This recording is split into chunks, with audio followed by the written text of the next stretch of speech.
আসসালামু আলাইকুম। আমি আজকে করব ইলিশ মাছের ডিম ভুনা। আমি কি কি উপকরণ লাগবে আমার এখানে ইলিশ মাছের ডিম, টমেটো, পেঁয়াজ, কাঁচামরিচ, আর এখানে হচ্ছে রসুন পেস্ট, আর এখানে আমার মশলা ধনিয়া, জিরা, হলুদ গুঁড়া এবং মরিচ গুঁড়া। আর আমি এখানে লবণ আছে, এটা সরিষার তেল দিয়েই করব। ইলিশ মাছ বা ইলিশ মাছের ডিম যাই করি না কেন সরিষার তেল দিয়েই করলে ফ্লেভারটাও ভালো আসে, খেতেও মজা লাগে। আমি এখন মাছের পিসগুলি এইভাবে একটু ভেজে নিব।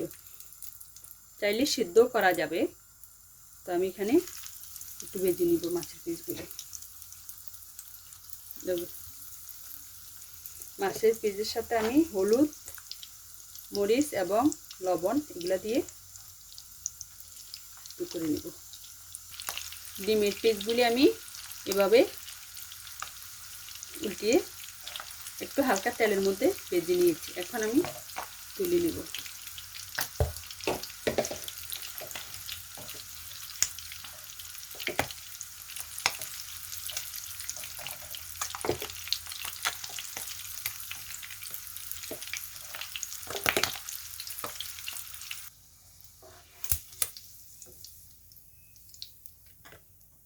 এই তেলে আমি পেঁয়াজ দিয়ে দিব।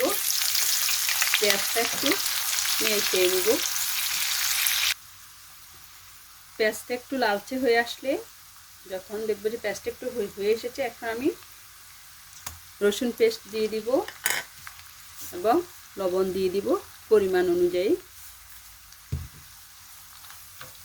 দিয়ে ভালোভাবে আবারও একটু নিয়ে নিব। সাথে আমি হলুদ আধা চা চামচ হলুদ, আধা চা চামচ মরিচ গুঁড়া এবং আধা চা চামচ জিরার গুঁড়া, আধা চা চামচ ধনিয়া গুঁড়া দিয়ে আবারও ভালোভাবে নেড়ে নিব।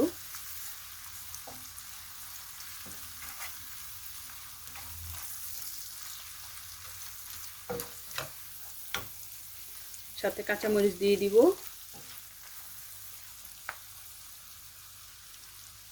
এবং সাথে টমেটো কুচিগুলি দিয়ে দিব।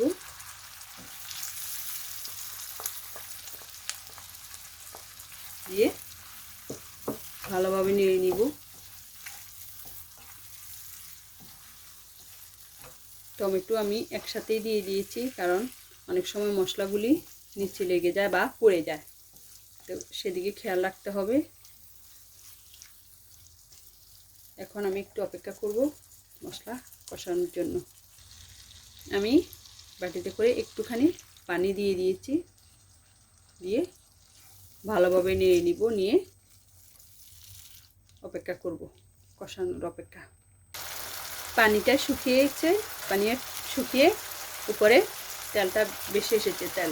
তা আমি এখন সাথে মাছের ডিম দিয়ে দিব। প্লিজ আমার রান্নাটি যদি ভালো লাগে, তাহলে আমার এই ভিডিওটি ভালো লাগলে আমাকে ভিডিওতে লাইক দিবেন এবং ভিডিওটি শেয়ার করবেন। প্লিজ আমার চ্যানেলটি সাবস্ক্রাইব করবেন। রেডি আমার রান্না। আমি একটু অপেক্ষা করব পানি শুকানোর জন্য।